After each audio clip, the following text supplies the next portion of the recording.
Hello à tous, c'est Louisa, vous regardez Unlocked, l'émission qui décrypte les entreprises. Aujourd'hui, je reçois Laurine et Adrien de chez Courir avec qui nous allons parler de recrutement, mais aussi de leurs engagements en termes d'inclusion et de diversité. Alors, comment se passe le processus de recrutement? Quelles sont les actions qui permettent d'œuvrer à l'insertion des personnes en situation de handicap? Ou encore, quelles sont les possibilités d'évolution en interne? Eh bien, c'est Laurine et Adrien qui vont tout nous dire. Mais avant cela, chez vous, sachez que si vous voulez retrouver davantage de tutos, conseils, vidéos sur votre insertion ou orientation professionnelle, ou en apprendre davantage sur les métiers et les offres disponibles, vous pouvez aller sur notre site jobteaser.com, vous abonner à notre page YouTube ou nous suivre sur notre Insta en tapant jobteaser_fr. Vous regardez Unlocked et on passe tout de suite au pitch me that.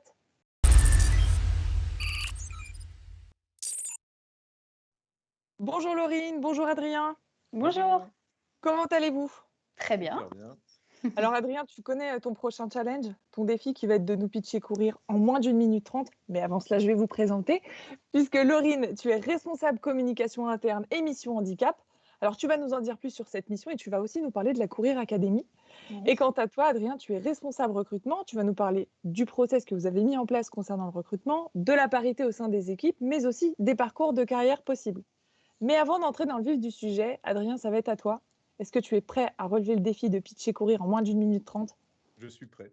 C'est quand tu veux. Très bien. Alors, Courir, c'est une entreprise qui a aujourd'hui 40 ans. C'est une entreprise surtout française et qui est aujourd'hui numéro 1 en termes de distributeur de sneakers, avec une expertise sur le marché de la sneakers femme. C'est aussi une entreprise qui se développe en 3 axes: le développement en France, à l'international, la partie digitale. En France, aujourd'hui, c'est plus de 260 magasins, donc ça nous permet d'avoir un maillage très important sur le territoire français. Et il faut savoir qu'en moyenne, on fait entre 2 et 5 ouvertures de magasins en France par an, ce qui est quand même plutôt pas mal. Et puis sur l'international, on a commencé en 2018 avec un développement en Espagne. Aujourd'hui, on a 17 magasins sur l'Espagne. On a développé en 2019 le Luxembourg et la Belgique, un magasin sur le Luxembourg et 12 magasins sur la Belgique. Et en 2020, malgré un contexte sanitaire très compliqué, on a fait l'ouverture du Portugal avec 2 ouvertures de magasins. Et on se projette sur 2021 avec des nouvelles ouvertures, notamment en Belgique et au Portugal. Et puis, troisième axe, c'est l'axe digital. En 2018, on a revu notre site e-commerce et en 2019 et 2020, on a développé notre site e-commerce pour l'Espagne, le Portugal et le Benelux. Si je dois résumer Courir, en 2 chiffres, c'est plus de 300 magasins et plus de 2000 collaborateurs. Défi réussi, Adrien. Bravo. Chaque année, vous êtes à la recherche de nouveaux collaborateurs parce que les métiers de la vente nécessitent aussi de recruter en permanence. Alors, on va voir justement les profils que vous recherchez, mais surtout ce que vous proposez aux nouveaux collaborateurs. On voit ça tout de suite en détail.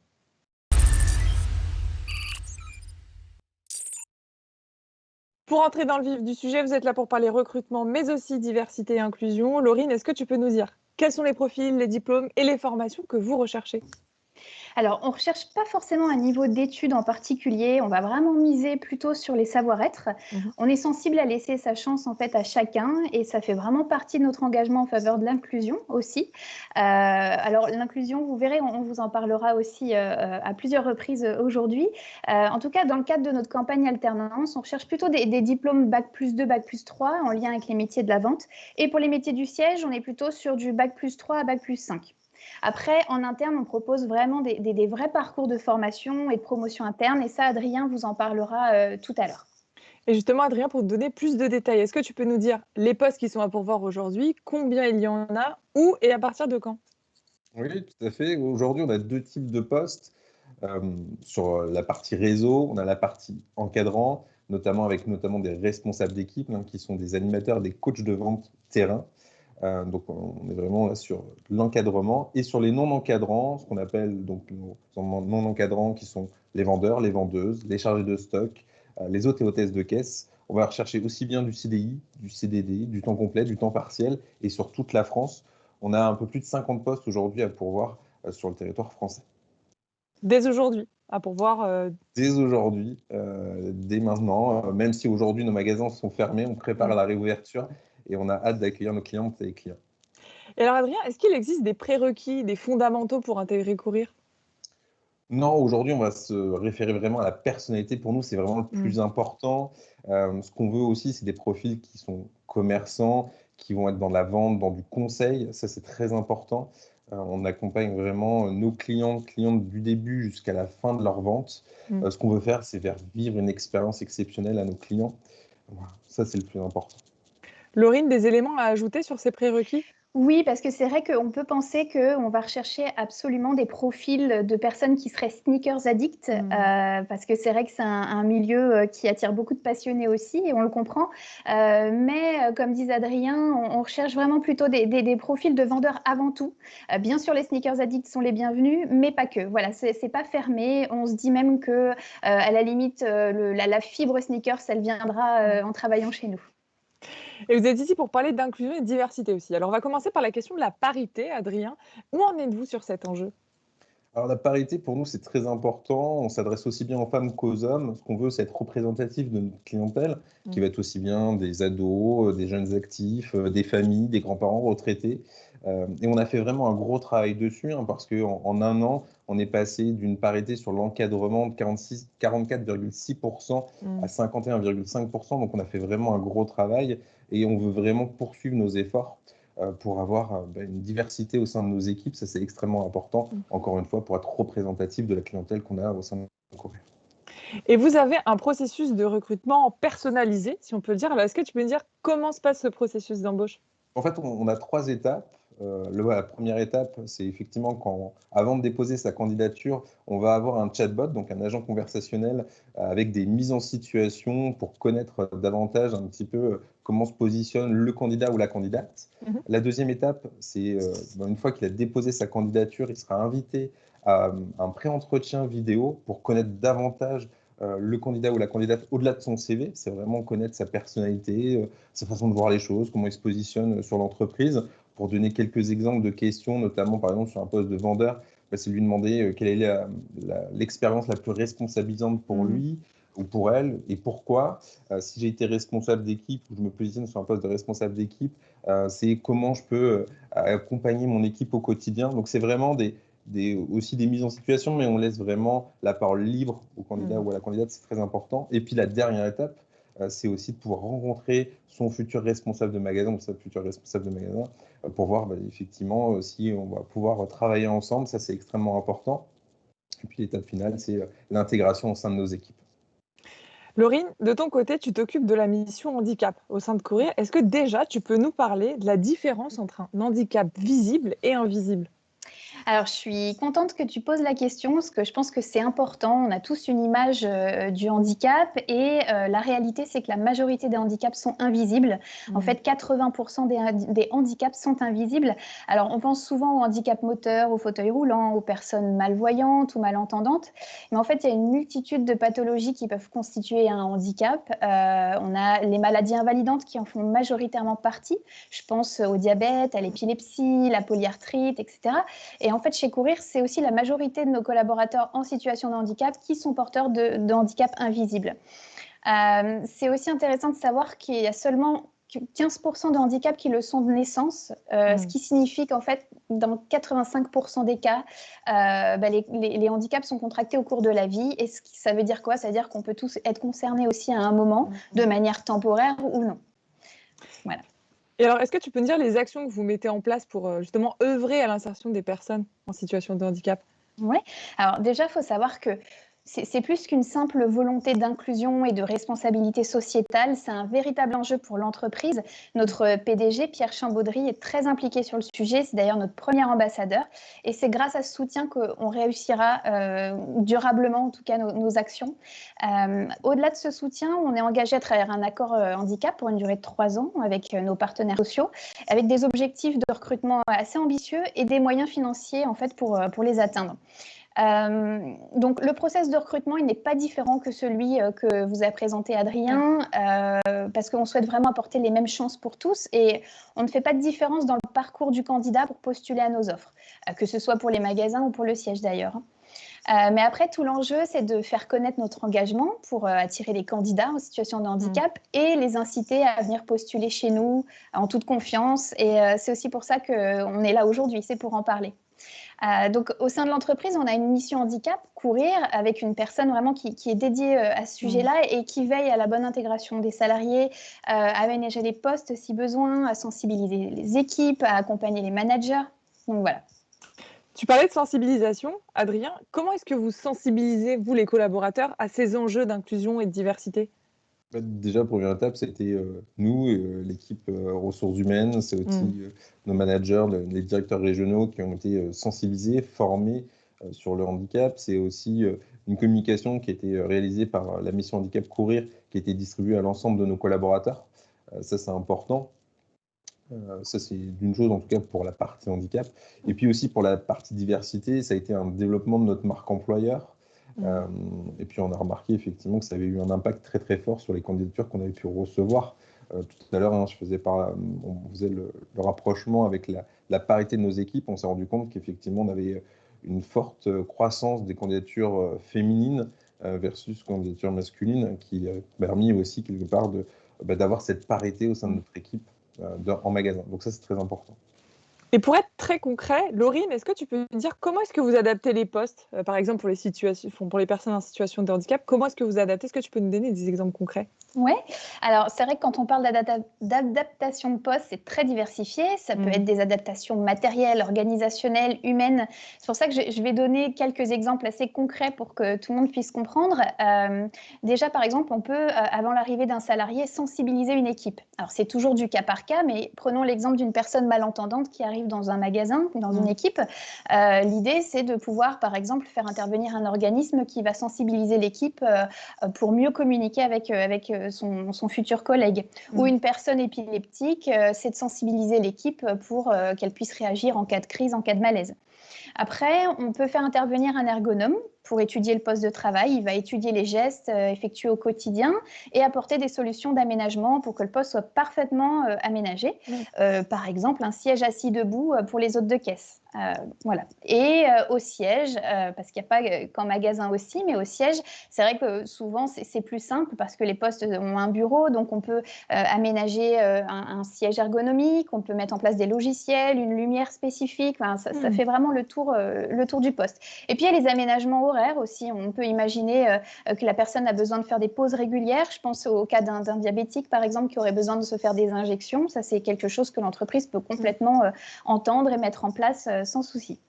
Alors, Laurine, comment savoir si on est en situation de handicap? Comment est-ce qu'on peut faire? Comment est-ce qu'on peut se renseigner? Oui, alors c'est une bonne question. Alors nous, en interne, on sait qu'on peut aussi avoir des collaborateurs qui sont concernés par une situation de handicap et qui ne savent pas forcément en fait, que ça peut être reconnu, qui peuvent bénéficier de ce statut. Nous, en interne, on fait pas mal de communication. On a fait des courriers au domicile de l'ensemble des salariés pour faire connaître qu'il y a une mission handicap qui existe, mais aussi pour dire ce que je disais tout à l'heure, sensibiliser au handicap invisible, aux différentes pathologies qui peuvent représenter des handicaps. On a aussi un service d'assistante sociale qui peut être un bon relais aussi et nous aider. Voilà, donc parler régulièrement de la RQTH, c'est la reconnaissance en qualité de travailleur handicapé. Voilà, c'est une démarche qui reste personnelle. Elle dure 5 ans. Quelque part, ça peut être rassurant aussi de se dire c'est jamais définitif vraiment. C'est remis en question tous les 5 ans. Et ce qui est bon à savoir aussi, c'est qu'une fois qu'on l'a obtenu, on n'est pas obligé d'en faire part à tous ses employeurs. Par exemple, on peut l'en parler à son entreprise parce qu'elle sait qu'elle est engagée sur le sujet, mais voilà, demain je change d'employeur, c'est un document que j'ai pour moi. Et, voilà. C'est pas obligatoire que de communiquer. Non. Adrien, tout à l'heure, je parlais d'évolution de carrière en introduction. Comment se passe l'accompagnement des collaborateurs en interne?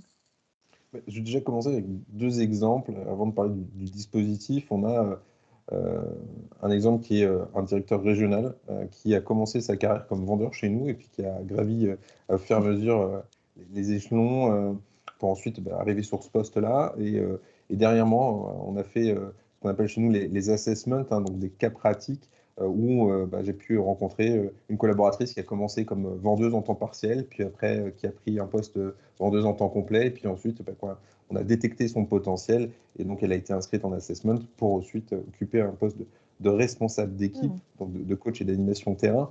Donc c'est vrai que c'est un dispositif, l'assessment qu'on a mis en place chez Courir depuis 2 ans et qui a vraiment pour rôle de détecter les potentiels, de faire passer des cas pratiques terrain et de valider des compétences et puis ensuite de pouvoir accompagner ses collaborateurs dans la prise de nouveaux postes.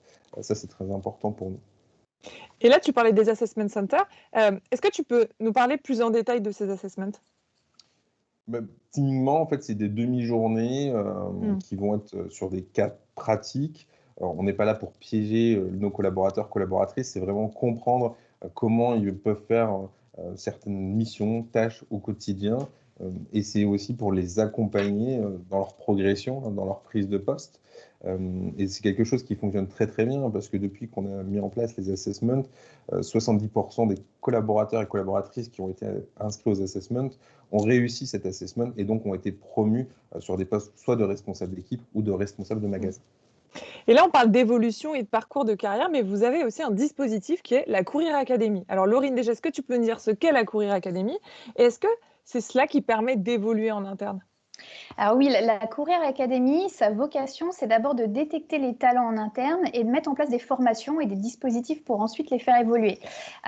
Donc c'est vrai que ça va suivre tout le parcours de vie du salarié chez nous. Et on sait que tout se joue aussi dès l'intégration pour garantir le meilleur accueil possible, avoir une intégration structurée. Alors pour ça, on a un outil qui s'appelle le passeport. Et en fait, c'est un peu comme pour faire un voyage au sein de l'entreprise, on va avoir besoin de valider certaines étapes. Et donc le nouveau salarié, il sait précisément quelles vont être les prochaines étapes, les compétences à acquérir au sein de l'entreprise pour déjà bien faire correctement son métier et ensuite évoluer. Et pour les managers, ce passeport, c'est une façon aussi pour eux de structurer les intégrations et d'avoir des pratiques communes d'un magasin à l'autre. Et donc ça, le passeport, ça fait partie d'un outil qui a été mis en place par la Courir Academy. Les assessments font partie aussi donc, de la Courir Academy. Donc voilà, c'est vraiment un dispositif qui a été mis en place par le service formation et qui fonctionne plutôt bien, qui est en train de faire ses preuves et on est plutôt content.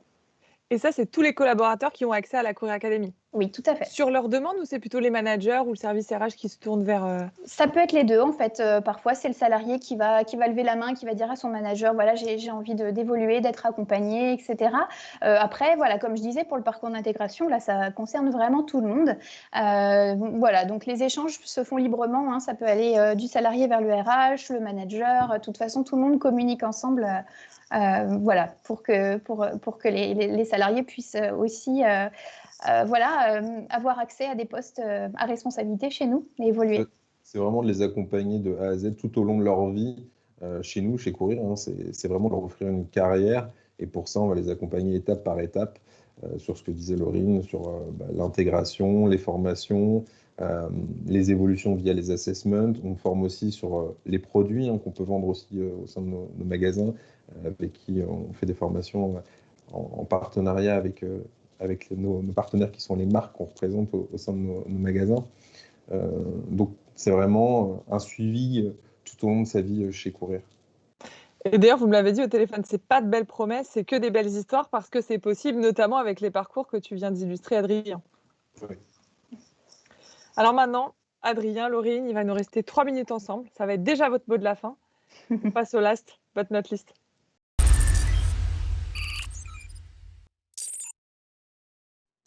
Laurine, Adrien, qui veut commencer par son mot de la fin? Je sais Est-ce pas. que je désigne? Est-ce que vous désignez? Je pense que le mot de la fin, il va être commun. Mais effectivement, Courir, c'est une très belle entreprise qui est en plein développement. C'est une société qui a encore plein de beaux projets et, dans les années à venir. Donc, c'est maintenant qu'il faut venir nous rejoindre pour vivre quelque chose d'assez exceptionnel. Donc, vous êtes toutes et tous les bienvenus et on sera ravis de pouvoir vous accompagner tout au long de votre parcours chez nous. Laurine, ton mot de la fin? Oui, alors moi, je ne peux pas vous laisser sans vous parler de notre page Instagram Inside Courir, qui est vraiment la page de la team Courir et que je vous invite à suivre largement. On y parle des métiers, des coulisses, des ouvertures, de notre actualité corporate. Et voilà, pour rien rater, on vous invite vraiment à nous suivre et à rejoindre la communauté Inside Courir. Est-ce que tu avais autre chose à ajouter, Laurine, notamment sur une vidéo? Je crois qu'on a une petite surprise, effectivement. Est-ce que tu peux nous dire ce qu'est ce petit making-of de 30 secondes? Oui, voilà, en fait, parce que nous, on fait les choses sérieusement, mais qu'on ne se prend pas toujours au sérieux. On a voulu partager avec vous un petit making-of du tournage qu'on a réalisé il y a quelques temps. On a tourné avec Adrien des mini-vidéos pour accompagner le candidat quand il répond aux questions lors de l'entretien en visio dont on vous a parlé, quand il postule.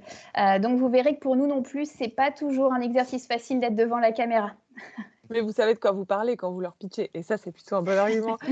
Laurine, Adrien, merci beaucoup de nous avoir ouvert les portes de Courir et surtout de nous avoir partagé vos engagements pour œuvrer en faveur de l'inclusion et de la diversité. Chez vous, comme l'a dit Laurine, n'hésitez pas à aller sur leur Instagram, inside_courir. Vous pouvez aussi aller sur leur page pour postuler, job.courir.com, tout ça en minuscule, ou encore sur jobteaser.com. On vous laisse sur cette vidéo. Laurine, Adrien, encore un grand merci. Merci Louisa. Merci à vous. Et chez vous, profitez de ce making-of. À très vite.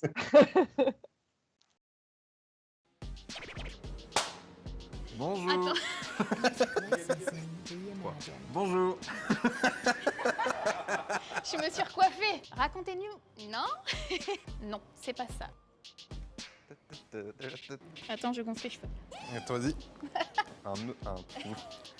Venez comme vous êtes, t'as pas le droit, c'est Non, mais soyez vous-même. Maintenant, c'est à vous.